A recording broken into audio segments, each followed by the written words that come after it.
warahmatullahi wabarakatuh. Saya Mega Indasari, NPM 19210203778 ingin mempresentasikan tentang objek dan kegunaan filsafat hukum Islam. Hukum Islam mengacu pada pandangan hukum yang bersifat teologis. Artinya, hukum Islam itu diciptakan karena ia mempunyai tujuan. Tujuan dari adanya hukum Islam adalah terciptanya kedamaian di dunia dan kebahagiaan di akhirat. Jadi, hukum Islam bukan bertujuan meraih kebahagiaan yang fana dan pendek di dunia semata, tetapi juga mengarahkan kebahagiaan yang kekal di akhirat kelak. Inilah yang membedakannya dengan manusia yang menghendaki kedamaian di dunia saja. Tujuan hukum Islam tersebut merupakan manifestasi dari sifat Rahman dan Rahim atau Maha Pengasih dan Maha Penyayang Allah kepada semua makhluknya. Rahmat lil alamin adalah inti syariah atau hukum Islam. Keberadaan syariah tersebut dapat menegakkan perdamaian di muka bumi dengan pengaturan masyarakat yang memberikan keadilan kepada semua orang. Lalu, keadilan yang sangat mulia di hadapan Tuhan dan sifat adil merupakan jalan menuju takwa setelah iman kepada Allah. Hukum Islam dalam upaya menegakkan itu semua harus siap menghadapi kejadian-kejadian baru yang timbul karena perkembangan masyarakat dan perubahan suasana. Oleh karena itu, pengkajian filsafat hukum Islam mutlak diperlakukan. Lalu, keberadaan filsafat hukum Islam akan menegakkan hukum Islam dan memberikan jawaban terhadap tantangan zaman dan merupakan hukum terbaik sepanjang zaman bagi semesta alam.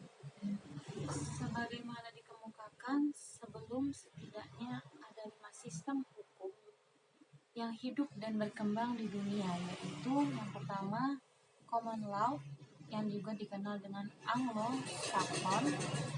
Lalu yang kedua ada civil law atau biasa disebut Eropa kontinental. Lalu yang ketiga custom law, keempat Islamic law, dan yang kelima ada sistem hukum sosialisasi komunis. Lalu manfaat studi filsafat hukum Islam adalah 1. Menjelaskan kajian filsafat hukum Islam akan memberikan pengetahuan tentang Islam secara utuh kepada ahli hukum Islam. Lalu yang kedua, filsafat hukum Islam diperlakukan untuk pengajian secara mendalam terhadap hukum Islam. Yang ketiga, untuk mewujudkan hukum yang berkeadilan yang senantiasa sesuai dengan kondisi zaman. Yang keempat, pengkajian filsafat hukum Islam memungkinkan pemahaman Islam secara menyeluruh dengan ilmu-ilmu agama lainnya. Para ahli usul sebagaimana ahli filsafat hukum Islam bagi filsafat hukum Islam kepada 2 rumusan, yaitu yang pertama ada filsafat tashrih. Filsafat tashrih yaitu filsafat yang memancarkan ahli filsafat hukum Islam, menguatkannya dan memeliharanya. Lalu filsafat ini bertugas membicarakan hakikat dan tujuan penerapan hukum Islam. Filsafat tashrih terbagi kepada 1. Da'aim al-ahkam atau dasar hukum Islam. 2. Mabadi al-ahkam yaitu prinsip-prinsip hukum Islam.